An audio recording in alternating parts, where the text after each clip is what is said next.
Is the universe always expanding because more souls incarnate? Or Well, that's another good question. And more souls are incarnating. So obviously there is going to need to be somewhere to place them. But if you look at the size of the universe compared to how many souls have incarnated at this point, there's a great discrepancy, isn't there, between how much is in the universe and how, there are more planets and stars than there are people. So that is indicative of the fact that there must be further things that God has planned for you. And that's an interesting concept to follow as well. Like, what does God have planned for you? What's the fastest way to find that out? Ask Him. Yeah. And so this is what I want to focus your attention on in our weekend, is I want to focus your attention on your relationship with God rather than perhaps these other questions, because in the process of this relationship with God, most of these other questions will be answered.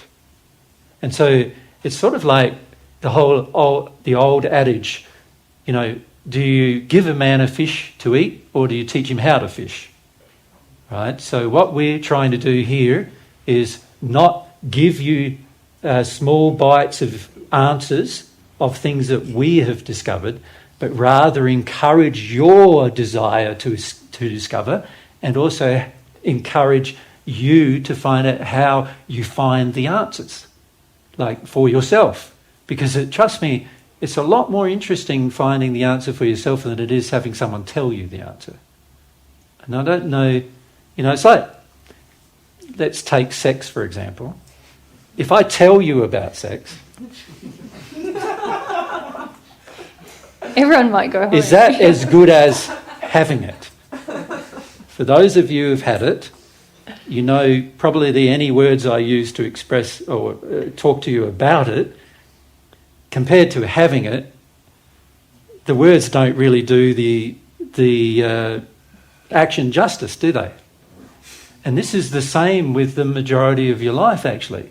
Until you have the personal experience, you're not really going to understand the joy and the happiness and also lots of other feelings that come from going through the actual experience. So what I would like to encourage you guys to do is to understand how to have the experience rather than just talk about the experience. And you can see why.